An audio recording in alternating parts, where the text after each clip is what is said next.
Everyone thought she was just a maid, invisible, unimportant, and easy to ignore.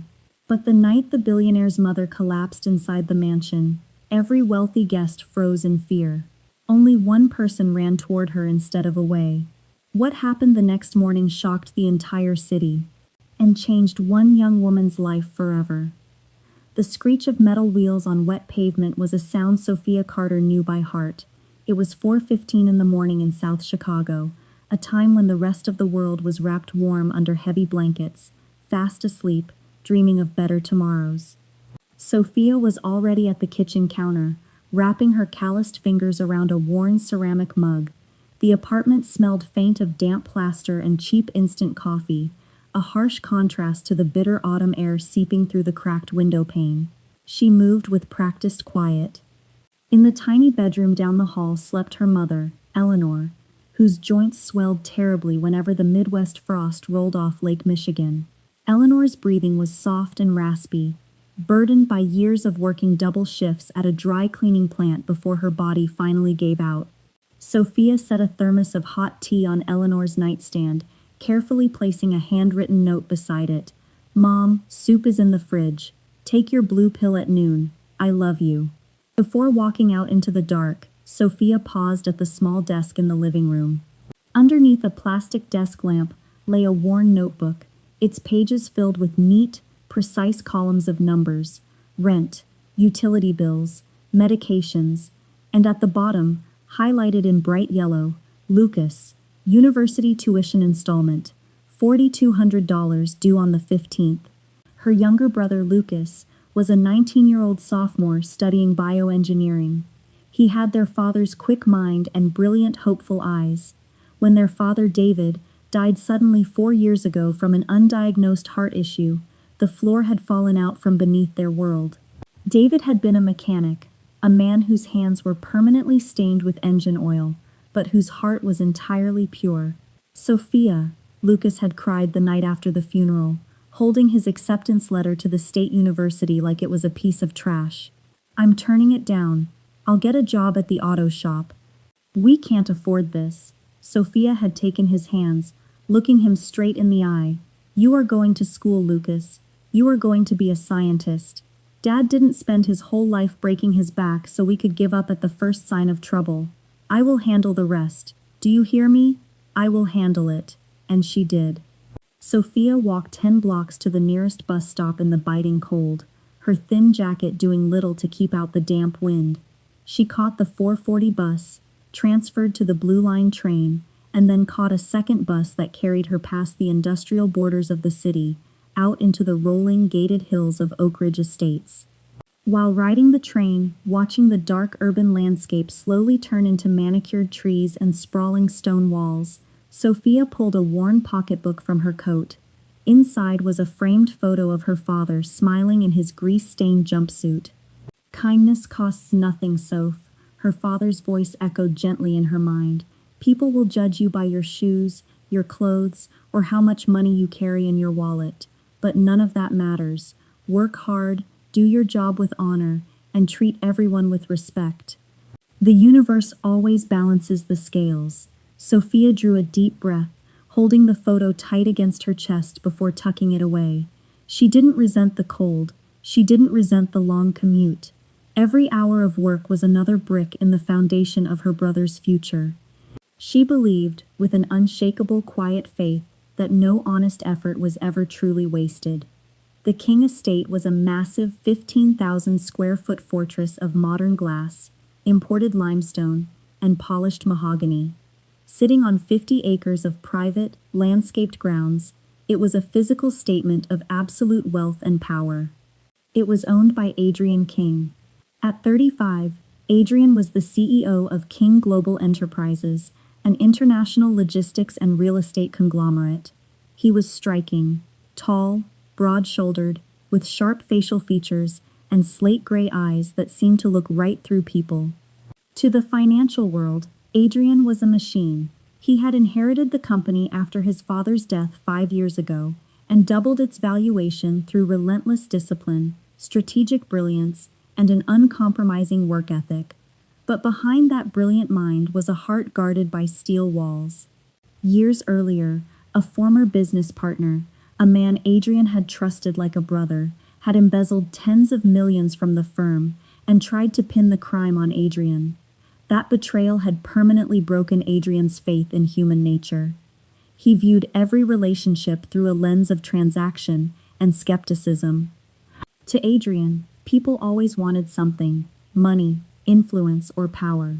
Trust was a liability he couldn't afford. When Sophia arrived at the service entrance of the mansion at 6:30 in the morning, the back house was already buzzing with activity. A staff of over 40 people, housekeepers, chefs, gardeners, and security detail, moved like silent clockwork. "Sophia, you're 2 minutes late," barked Mrs. Higgins, the head housekeeper, a strict woman in her 50s whose stern face rarely showed warmth. "The main parlor needs to be vacuumed, the marble foyer polished, and the silver set for tonight's dinner party. Move." "Yes, Mrs. Higgins. Right away," Sophia replied politely, stepping quickly into the uniform room.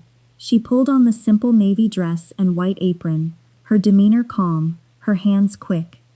To the rest of the staff, Sophia was quiet and kept to herself. Many ignored her, seeing her as just another low-tier cleaner working the morning shifts. Sophia didn't mind. She took pride in every task, polishing every brass fixture until it shone like gold. Around mid-afternoon, heavy heels echoed sharply across the Italian marble floor of the foyer. Vanessa Brooks walked into the house like she owned it. At 31, Vanessa was the daughter of a major shipping tycoon, an heiress who spent her life featured in high society magazines. She was breathtakingly elegant, wearing tailored French suits and diamond earrings, but her beauty was spoiled by a deep, sharp arrogance. She was engaged to Adrian, a match orchestrated by board members and high society circles, though anyone paying attention could see it was a union built on status rather than true affection. Vanessa paused at the entrance to the drawing room, her eyes locking onto Sophia, who was down on her knees polishing the baseboards. "Excuse me," Vanessa said, her voice dripping with condescension. "Who authorized you to use that chemical polish on the mahogany?" Sophia stood up immediately, holding her cloth, keeping her hands folded. "Good afternoon, Miss Brooks. It's a natural beeswax compound. It protects the wood grain without stripping the sealant." Vanessa stepped forward, her expensive heels clicking loudly, stopping just inches from Sophia. She looked down at Sophia's worn sneakers, her gaze traveling up to her simple hair bun. "I didn't ask for a lecture from the domestic staff," Vanessa sneered softly, setting her heavy leather coat onto a nearby chair before deliberately knocking a glass vase off a side table. The glass shattered, scattering cut lilies and water all over the floor. Sophia flinched but remained silent. "Oops," Vanessa said, without a trace of remorse. "Look at that mess. Clean it up immediately, and make sure you get every piece, unless you want me to tell Adrian that his house staff is incompetent." "Right away, Miss Brooks," Sophia said, lowering her head, kneeling down carefully to pick up the broken glass. Just then, footsteps approached. Adrian stepped out of his private study, holding a tablet, his brow furrowed over a complex shipping contract. He looked up, his eyes briefly sweeping across the scene. Vanessa standing over Sophia, who was carefully gathering sharp glass shards off the floor. "Vanessa? What's going on out here?" Adrian asked, his tone flat and exhausted. Vanessa's expression instantly transformed into a sweet, playful smile as she turned to lean into Adrian's arm. "Oh, darling, nothing at all. Your new maid just dropped a vase. I was telling her to be a bit more careful with the decor." "Honestly, Adrian, your hiring manager needs to screen these people better. They're so clumsy." Adrian glanced down at Sophia. For a brief second, their eyes met. Sophia's gaze was clear, calm, and completely devoid of anger or panic. Adrian felt a strange, momentary pause in his chest, a sudden realization of how quiet and dignified her eyes were. But he quickly shook it off, consumed by the pressure of his multi-billion-dollar corporation. "Just get it cleaned up," Adrian said coolly to Sophia, not offering another word before turning back to his tablet. "Vanessa, we need to review the guest list for tonight's foundation dinner." Of course, sweetie, Vanessa purred, following him down the hall, casting one last triumphant look over her shoulder at Sophia. Sophia carefully picked up the final piece of glass, placing it in her bucket. Her fingers stung. A small shard had grazed her palm, leaving a thin bead of red blood. She pulled out a handkerchief from her apron, wrapped her hand quietly, and got back to work. She didn't shed a single tear. Don't let her get to you, child. Sophia turned. Standing in the sunlit entryway was Evelyn King. At 65, the matriarch of the King family was everything her son's fiancé was not. Dressed in a simple pastel cardigan, her silvery hair wrapped in a loose bun, Evelyn carried an air of warmth, gentleness, and profound wisdom. She was a woman who had come from modest beginnings before marrying Adrian's father, and she had never forgotten where she came from. Evelyn walked over, taking Sophia's wrapped hand in her own, her eyes filled with deep sympathy. "Let me see that," Evelyn said softly. "Oh, Mrs. King, it's fine, really," Sophia said, trying to pull back out of respect. "Just a small scratch." "Nonsense," Evelyn insisted gently, guiding Sophia over to a plush sofa and sitting her down. Evelyn took a clean tissue from her pocket, gently dabbing the tiny cut. "Vanessa acts out because her soul is empty, Sophia. She thinks money buys importance. But true nobility isn't found in a bank account. It's found right here," Evelyn said, touching her own heart. Sophia looked at the older woman, deeply touched. "Thank you, Mrs. King. My father used to say something very similar." "Your father was a wise man," Evelyn smiled, sitting beside her.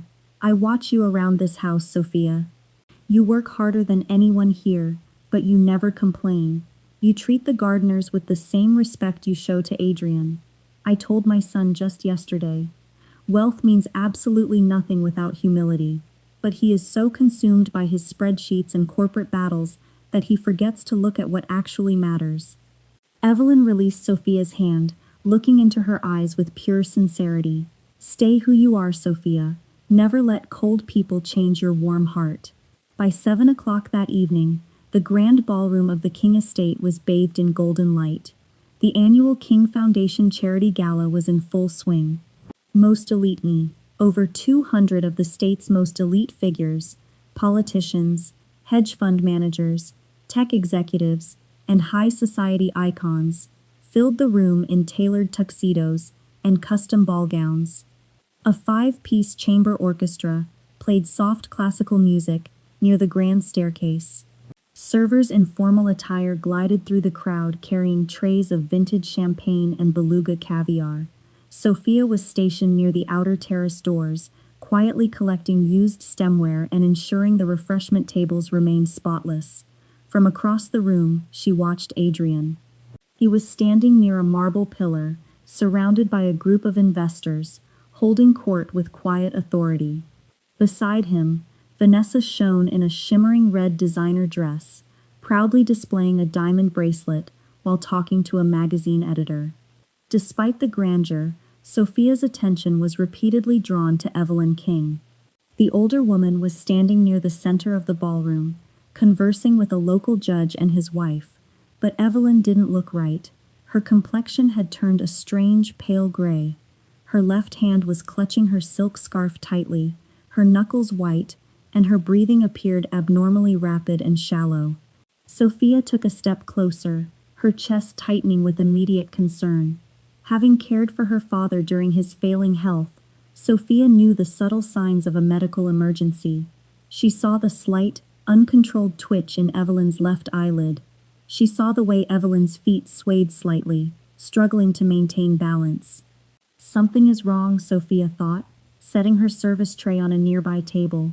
She began moving through the crowd toward Evelyn, keeping her eyes glued to the matriarch. Across the room, Adrian was laughing at a comment made by a major shareholder, completely oblivious to his mother's distress. Vanessa was posing for a photographer from a luxury lifestyle magazine. Suddenly, Evelyn gasped loudly. The champagne flute slipped from her fingers, shattering violently against the parquet floor. The music didn't stop immediately, but the surrounding guests turned in surprise. Evelyn's eyes went wide with sudden, overwhelming terror. She clutched at her chest with her right hand, her left arm falling completely limp at her side. Her lips tried to form words, but only a strange, choked sound came out. Then, her knees collapsed, and she dropped heavily to the floor. Panic tore through the room like wildfire. "Oh my God, she fell!" a woman shrieked.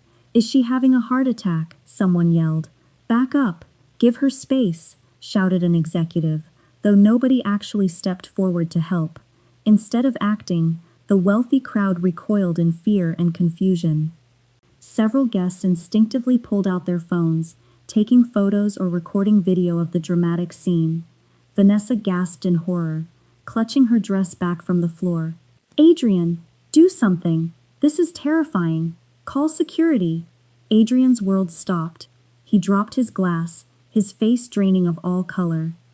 "Mother!" he screamed, shoving through the crowd of frozen guests. He dropped to his knees beside her, his body trembling violently. "Mother! Can you hear me? Someone call 911. Call an ambulance now." Evelyn was unconscious. Her eyes had rolled into the back of her head, her body twitching sporadically.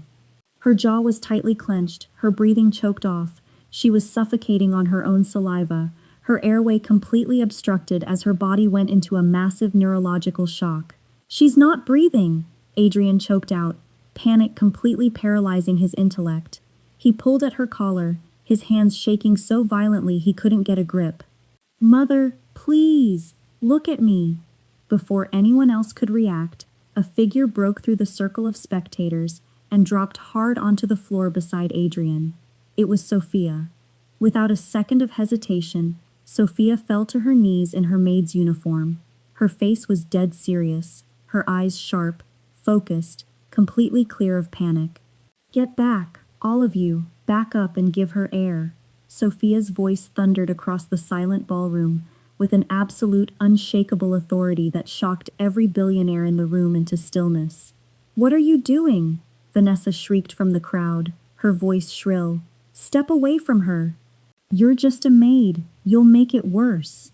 "Be quiet," Adrian roared at Vanessa without looking up, his tear-filled eyes turning to Sophia. "Sophia, please, help her." "Mr. King, listen to me," Sophia said, her voice dropping into a firm, calm command.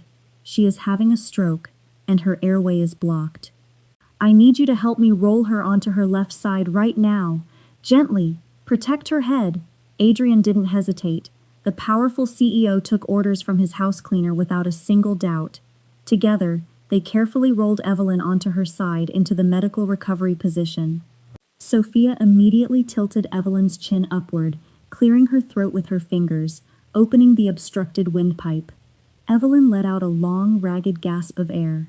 "She's breathing, but her pulse is threadbare," Sophia said rapidly, placing 2 fingers against Evelyn's carotid artery.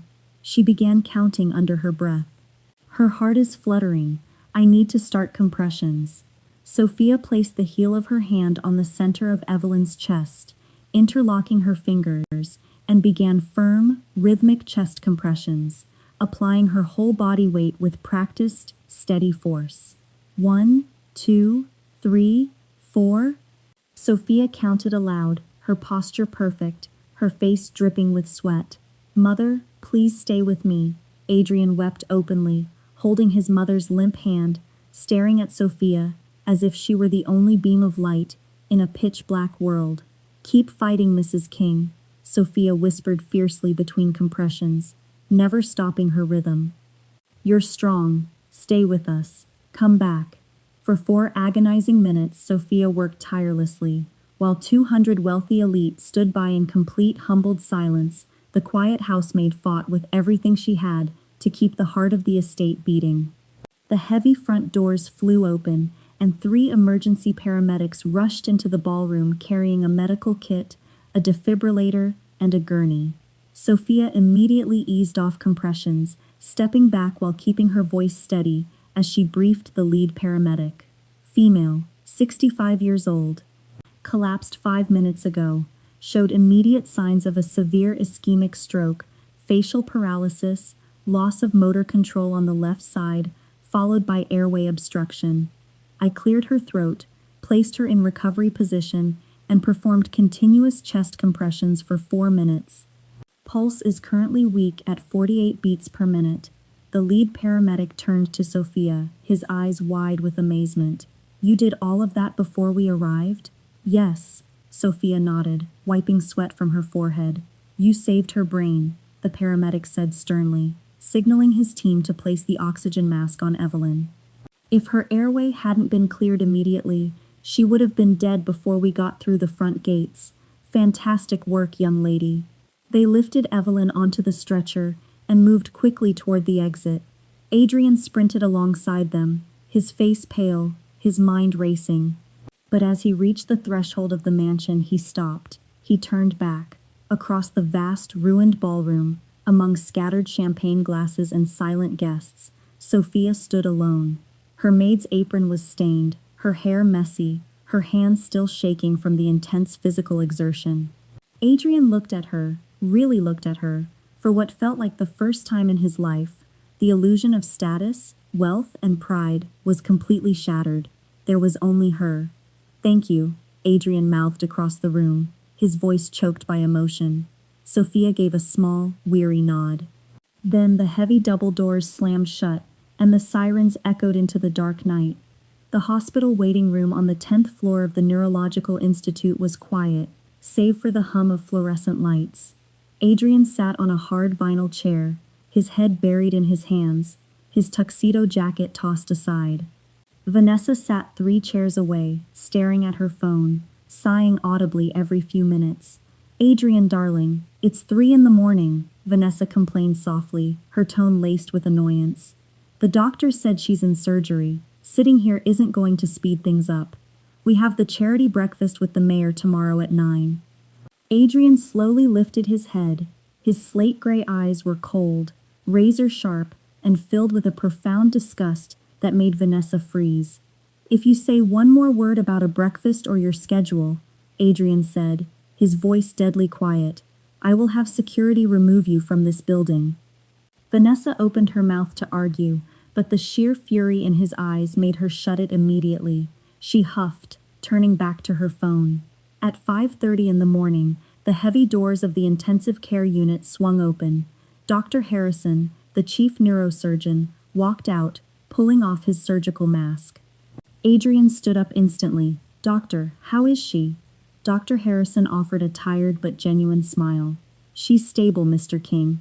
We successfully removed the blood clot in her middle cerebral artery. Adrian closed his eyes, a violent sob escaping his chest as relief washed over him. Is she going to be okay? She is going to make a full recovery with minimal rehabilitation, Dr. Harrison said, placing a hand on Adrian's shoulder. But I need to make something very clear to you. The paramedics' report noted that a member of your staff performed immediate airway resuscitation and cardiac compressions within seconds of her collapse. Yes, Adrian whispered. Sophia. Whoever Sophia is, the doctor said solemnly, she is the sole reason your mother is alive today. A stroke of that severity blocks oxygen to the brain fast. 2 more minutes without air, and your mother would have suffered fatal brain damage. You owe that young woman her life. Adrian stood motionless as the doctor walked away. The words echoed through his mind like thunder. You owe that young woman her life. By 9 o'clock that morning, Adrian drove his car back to the estate alone, having sent Vanessa home in a taxi. He walked through the quiet mansion. The ballroom had already been cleaned by the day crew, but the memory of the night lingered heavily in the air. He found Sophia in the sunroom. She was wiping down the glass windows, wearing a fresh uniform. She looked exhausted, dark shadows under her soft eyes, but she was working with the same quiet, steady dedication as always. Sophia, Adrian's voice called out from the doorway. Sophia turned, setting down her spray bottle.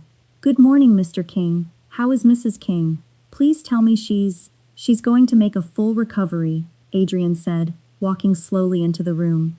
He stopped right in front of her, his presence intense, his eyes filled with an emotion she had never seen in him before. The chief surgeon told me that without your actions, my mother wouldn't have survived the night. Sophia let out a deep, trembling sigh of pure relief, a tear slipping down her cheek. Oh, thank God. Thank God, she is such a wonderful soul. Adrian stared at her tears. She wasn't crying out of relief for herself, or because she expected praise. She was genuinely crying with joy for his mother's life. Adrian reached into his breast pocket and pulled out a leather-bound checkbook and a sleek gold pen. He rested the checkbook against the palm of his hand, wrote out a figure, signed his name with a firm sweep, and tore the check from the book. He held it out to her. "This is $5 million, Adrian said, his voice thick. "It is yours. No strings attached. You never have to work another day in your life. You can buy a house, travel the world, do whatever you want. It's a small fraction of what my mother's life means to me." Sophia looked down at the check. The number sat there in crisp blue ink. $5 million. It was a life-changing fortune. It meant total security. It meant her mother would never have to worry about rent or medicine again. It meant complete freedom from the soul-crushing weight of poverty. Sophia looked from the check up into Adrian's eyes. Then, slowly, carefully, she folded the paper in half and held it back out to him. "I can't take this, Mr. King." Adrian blinked, frozen in absolute shock. "What? What do you mean you can't take it?" "It's $5 million, Sophia. It's yours." "I didn't save your mother for money," Sophia said softly, her voice unshakable in its honesty. "I saved her because she is a mother, because she is a human being, and because she treated me like a person when everyone else looked right through me. A human life doesn't have a price tag, Mr. King. I cannot take money for doing what was right." Adrian stood paralyzed. In his 35 years of life, he had dealt with politicians, corporate titans, and international elites. Every single person had a price. Every single person negotiated. He had spent his entire adult life believing that human beings were fundamentally driven by greed. And here was a girl who made 8 hours of minimum wage, turning down $5 million on pure principle. "Sophia," Adrian whispered, his voice cracking, his cynical worldview shattering into a million pieces. "Please, there must be something you need. Let me do something. Anything."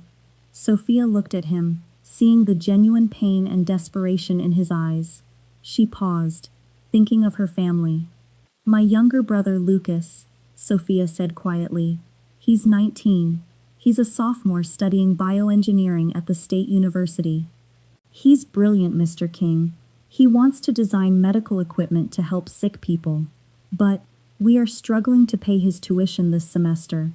He's talking about dropping out to work in a garage." Sophia looked at him with pleading eyes. If you truly want to help me, help my brother finish his degree. That is all I will ever ask for, not a penny more." Adrian stared at her. $5 million had been offered, and she asked only for a few $1,000s to secure her brother's education.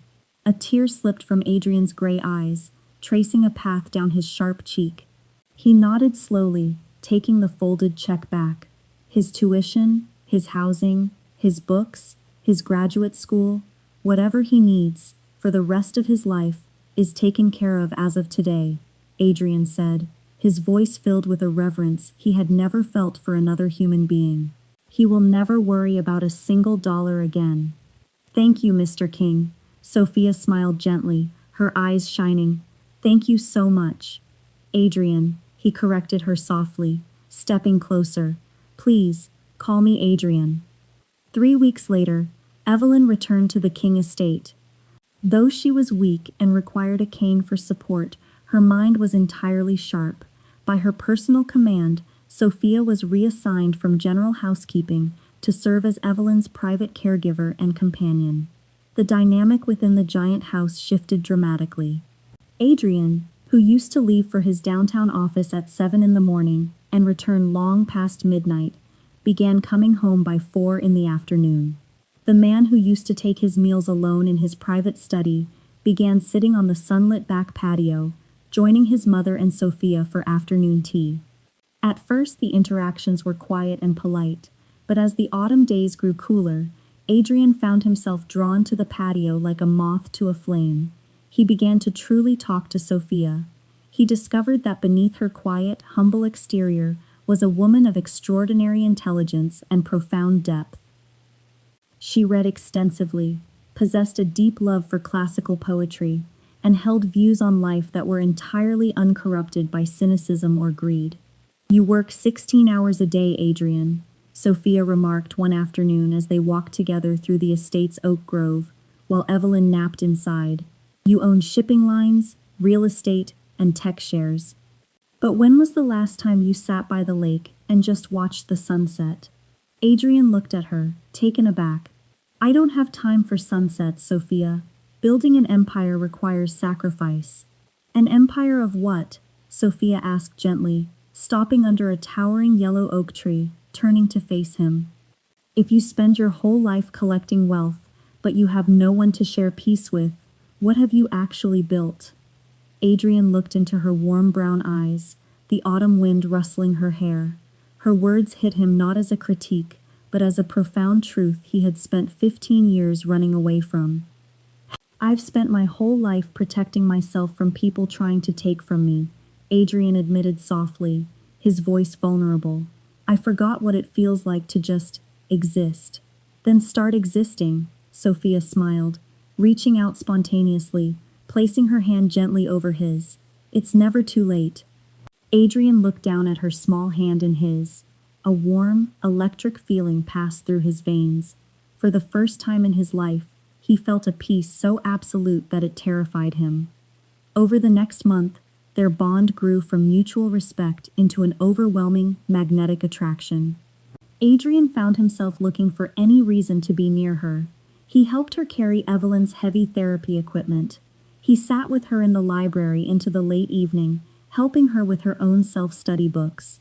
He listened to her talk about her father, her mother, and her dreams of one day going back to college. One evening, after Evelyn had retired to her quarters, Adrian brought Sophia up to the rooftop observatory, a stunning glass-domed room overlooking the city lights of Chicago. On a mahogany table sat a brand-new laptop, a set of leather notebooks, and a letter bearing the seal of Northwestern University. Sophia stopped in her tracks. "Adrian, what is this?" Adrian walked over, picking up the envelope. "It's an official acceptance letter to their evening undergraduate program in English literature. Classes start next month. Your tuition, books, and schedule have already been arranged." Sophia covered her mouth, her eyes welling with tears. "Adrian, no, I can't. This is too much." "Sophia," Adrian said softly, taking a step toward her, closing the distance between them. He reached up, his fingers gently wiping a tear from her cheek. His touch was tender, filled with a deep, fierce devotion. "This isn't a gift from an employer. It's from a man who believes in you, a man who wants to see you achieve every dream you ever put on hold for your family." Sophia looked up into his slate-gray eyes, seeing no longer the cold billionaire CEO, but a man whose heart had been unlocked, exposing a soul of incredible warmth and beauty. "Why are you doing this for me?" she whispered, her voice trembling. "Because you changed me," Adrian murmured, his hands moving gently to frame her face. "Before I met you, I lived in a mansion, but I was living in a cage. You showed me what kindness looks like. You showed me what truth looks like." "Sophia, I am completely in love with you." Sophia's breath caught in her throat. "Adrian, I'm just a—" "Don't say it," Adrian interrupted fiercely, his thumb tracing her lower lip. "Don't ever say you are just anything. You are the most extraordinary woman I have ever known." He bent his head, pressing his lips against hers under the starry sky. The kiss was slow, deep, and filled with a raw, undeniable passion. Sophia wrapped her arms around his neck, leaning into his strength, letting years of pain, struggle, and loneliness melt away into the warmth of his arms. When they finally pulled back, resting their foreheads together, Adrian smiled, a real, genuine, unburdened smile that transformed his entire face. "I'm never letting you go," he whispered. The peace was short-lived. Society's unwritten laws are viciously guarded by those who profit from them, and storm clouds were gathering over the King estate. Word of Adrian's sudden transformation and his constant closeness with his mother's nurse began to circulate among elite circles. But the true explosion occurred when Adrian officially called off his engagement with Vanessa Brooks. 2 days later, the storm arrived. A heavy rain was falling outside as 3 sleek luxury sedans pulled up the main driveway. Out stepped Vanessa Brooks, her face pale with fury, flanked by her father, Arthur Brooks, a powerful shipping magnate, and Richard Sterling, the chairman of King Global's board of directors. They slammed through the front doors of the mansion, ignoring the butler. "Adrian!" Vanessa screamed, her voice echoing violently through the grand foyer. "Get down here right now." Adrian stepped out of his study, his expression turning to stone as he walked down the staircase. Sophia, hearing the noise, walked out from Evelyn's wing, standing quietly near the back of the hall. "Vanessa," Adrian said coldly, reaching the foot of the stairs. "Arthur, Richard, what is the meaning of this intrusion?" "Intrusion?" Arthur Brooks thundered, stepping forward, his face red with rage. "You publicly disgraced my daughter. You broke off a merger alignment engagement that has been in development for 2 years. And for what? For her?" Arthur pointed a finger wildly at Sophia. Vanessa stepped toward Sophia, her eyes filled with absolute venom. "You little parasite. You calculated this from the start, didn't you? You played the humble, innocent maid, saved his mother, and then slithered your way into his bed to steal his fortune." "Vanessa, watch your mouth," Adrian roared, stepping directly between Vanessa and Sophia, his eyes blazing with protective fury. "Say one more disrespectful word to her in my house, and I will have security throw you out into the street." "Look at yourself, Adrian." Richard Sterling, the board chairman, interjected sternly. "You've lost your mind. The tabloids are running wild with this. Billionaire CEO dumps heiress for housemaid. King Global's stock dropped 6% this morning. The board is panicked. Major investors are threatening to pull their funding if you don't clean up this circus." "My private life is not up for board approval, Richard," Adrian said, his voice dropping into a dangerous, icy register. "I run King Global.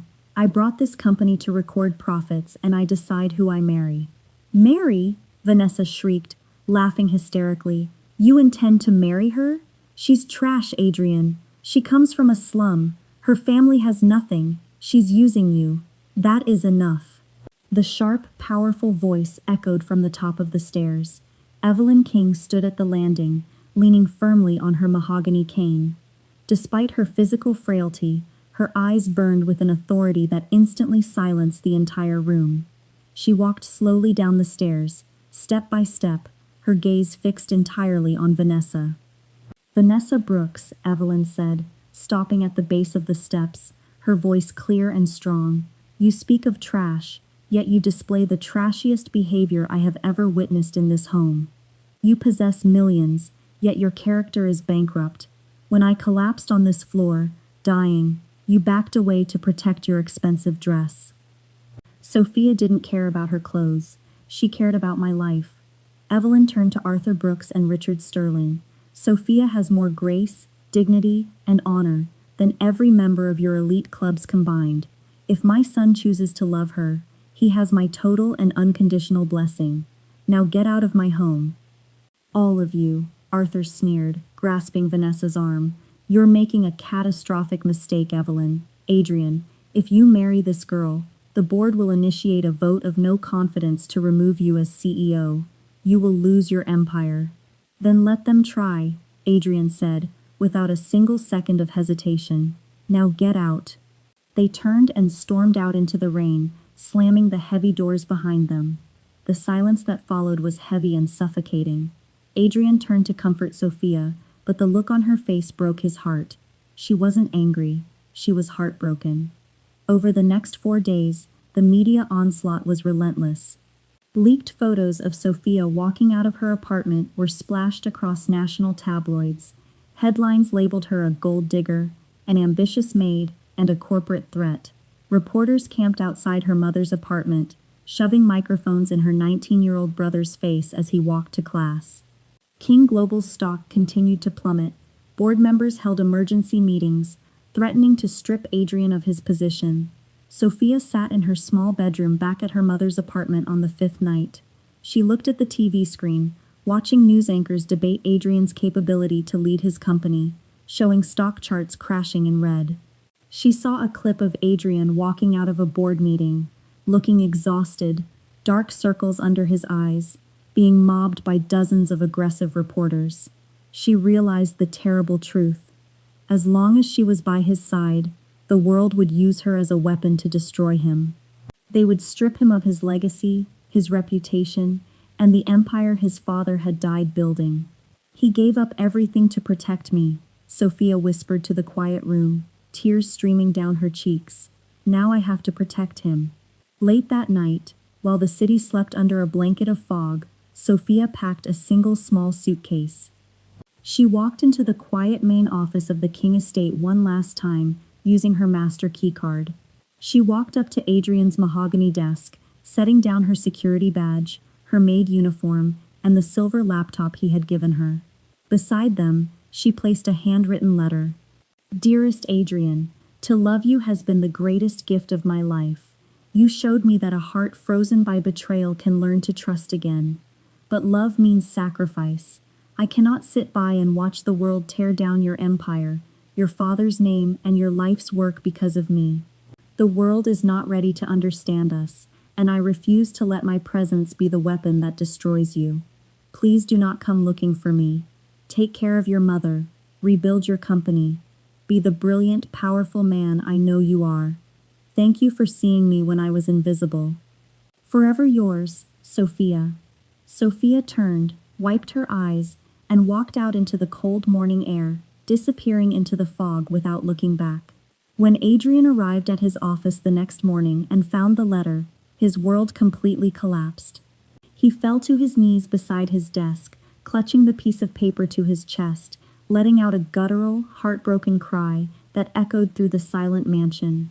No, no, no, no, Sophia.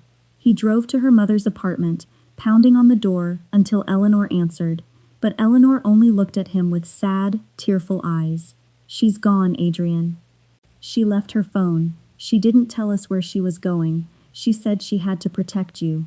For the next 3 months, Adrian King stopped being a corporate CEO.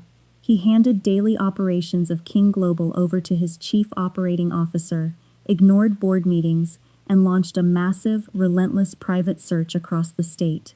He hired top private investigators, reviewed security camera feeds, and personally drove through every neighborhood in Chicago, searching for a single glimpse of her dark hair and gentle smile. Without Sophia, the mansion was a cold, lifeless tomb. The money meant nothing. The stock price recovering meant nothing.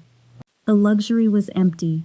I don't care about the company, Mother, Adrian said one evening, sitting in his study, looking at a photo of Sophia he had taken during their walk in the oak grove. I would trade every dollar, every share, every building I own, just to hear her voice again. Evelyn walked over, placing a comforting hand on her son's shoulder. Then don't give up, my son. True love isn't found easily, and it is worth fighting for until your last breath. The breakthrough came on a cold Tuesday afternoon, in late December. A private investigator called Adrian. Mr. King, we found her. Adrian stood up so fast he knocked his chair over. Where? She's in southeast Chicago, near the old industrial district. She didn't leave the city. She's working at a small, non-profit community center.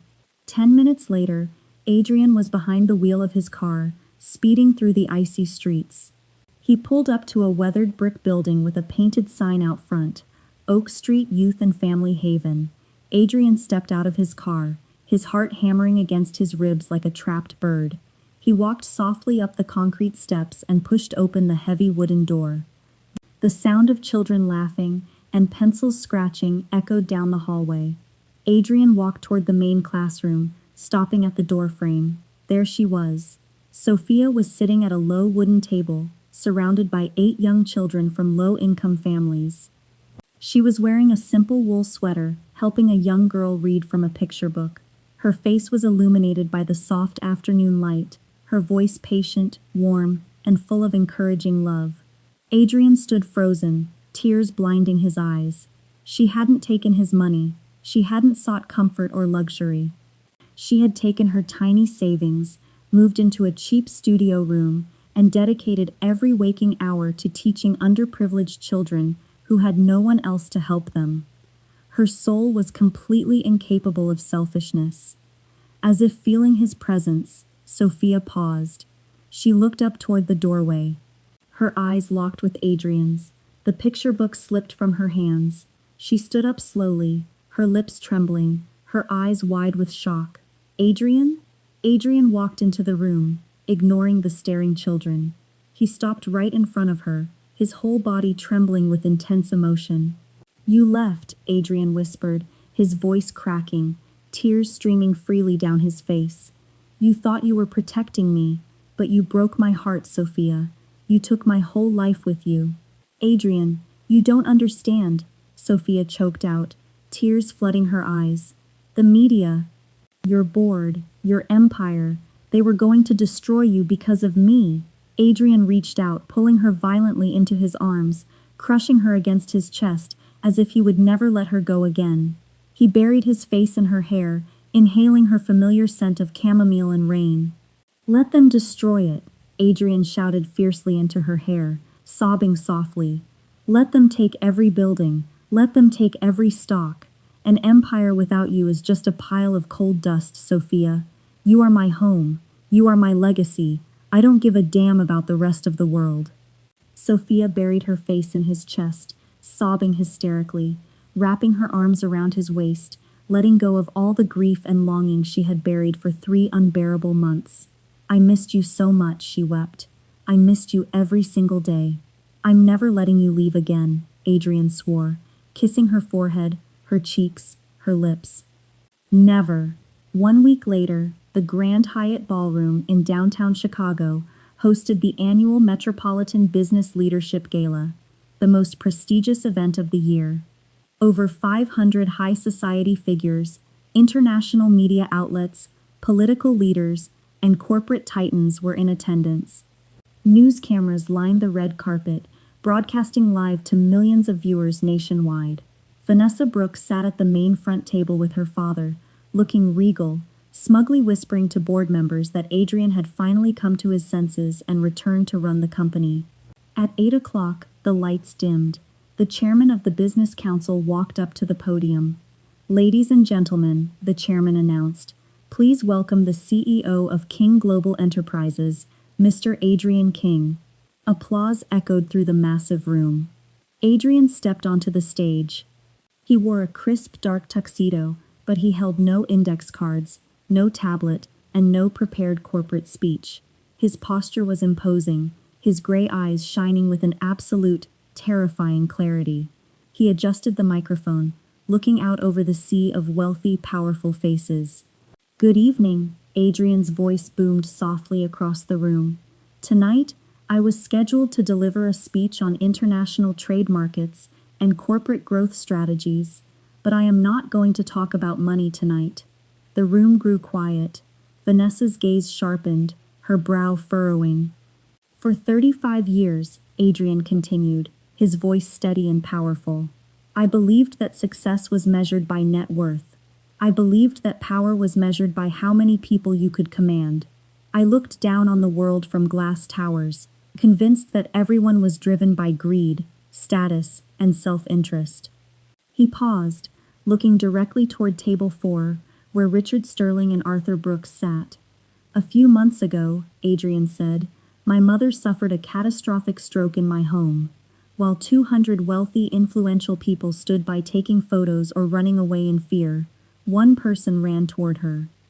One person dropped to her knees on the floor, risked everything, and saved my mother's life."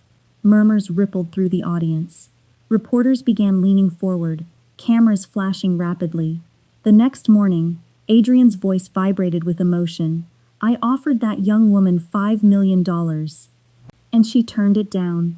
She turned it down because she didn't view human life as a transaction. She asked for nothing except for her younger brother's college tuition to be covered so he could pursue his dream." Vanessa's face went completely pale. "I learned more about honor, courage, and true strength from that young woman in 5 minutes than I learned from 35 years in corporate boardrooms," Adrian said. his voice echoing with profound pride. The elite of this city tried to tear her down. Tabloids called her a maid. Society called her unworthy. Adrian lifted his hand, pointing toward the back entrance of the ballroom. Tonight, I want to introduce you to the greatest person I have ever met. The massive double doors at the back of the ballroom swung open. Spotlights shifted, illuminating the entrance. Walking down the center aisle was Sophia. She wore an exquisite, elegant emerald green silk gown that complemented her soft features perfectly. Her hair was styled in soft waves, her posture straight, regal, and full of natural grace. Beside her walked Eleanor, looking radiant in a formal dress, and Lucas, wearing a sharp tuxedo. The entire room gasped. Reporters scrambled, cameras flashing in a blinding frenzy. Sophia walked down the aisle, her head held high, looking only at Adrian. Adrian stepped off the stage, walking down the steps to meet her in the center of the room, right in front of the head tables. He took both of her hands in his, looking into her eyes with an unconditional love that left the entire room breathless. "Sophia Carter," Adrian said, his voice carrying clearly through the silent hall.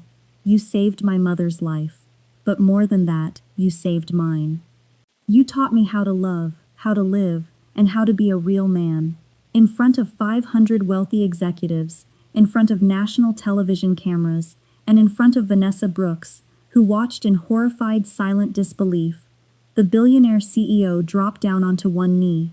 He pulled a small velvet box from his pocket, opening it to reveal a magnificent, flawless 5-carat solitaire diamond. "Sophia," Adrian said, tears filling his eyes, "will you do me the absolute honor of spending the rest of your life with me? Will you marry me?" Sophia covered her face with her hands, tears of joy spilling over her cheeks. She looked down at the man who had given up his pride, his status, and his armor just to love her truthfully. "Yes," Sophia cried out, her voice ringing clear. "Yes, Adrian, 1,000 times yes." Adrian stood up, slipping the ring onto her finger, and pulled her into a passionate, breathtaking kiss. The ballroom erupted into thunderous, deafening applause. Standing ovations broke out across the room as investors, politicians, and guests cheered wildly for the couple. Evelyn King stood near the front, clapping joyfully with tears pouring down her face. Vanessa Brooks sat frozen in her seat, her jaw dropped, her face completely pale, watching in utter humiliation as the woman she had once called just the help was crowned the future Mrs. King, showered in the admiration of the entire city. 6 months later, the sun was shining brightly over the gardens of the King estate. White flowers lined the stone pathways, and soft harp music floated through the summer air. Sophia stood in a breathtaking white lace wedding dress, looking out at the gathered guests. Her mother, Eleanor, sat in the front row, completely healthy, smiling with pure, unburdened happiness. Beside her stood Lucas, holding his bioengineering diploma, having graduated top of his class, fully funded and ready to start his master's program. Evelyn walked up to Sophia, taking her hands, holding them tight. "I always prayed for a daughter," Evelyn whispered, her eyes shining with warmth. "Today, God answered my prayer." "Welcome home, my dear." "Thank you, Mom," Sophia smiled softly, hugging the older woman tightly. Adrian walked over, taking Sophia's hand, leading her out to the edge of the lake as the sun began to set, casting golden hues across the water. He wrapped his arms around her waist from behind, resting his chin gently on her shoulder. "Look at that sunset," Adrian whispered, smiling against her cheek. Sophia laughed softly, resting her head back against his chest, listening to the steady, strong beat of his heart. "It's beautiful," she murmured. "Not as beautiful as the life we're going to build together," Adrian said, turning her in his arms, kissing her softly as the evening breeze rustled the trees. They had crossed class, status, and societal expectations. They had proven that true wealth is never found in gold, bank accounts, or grand mansions. It is found in the quiet purity of a humble heart, the courage to act with kindness, and a love that refuses to let go. Before you go, tell us in the comments, Do you believe true love cares about status or only about the heart? If this story touched you, please like this video, subscribe to the channel, and turn on notifications so you never miss another unforgettable story. Thank you for watching, and we'll see you in the next inspiring story.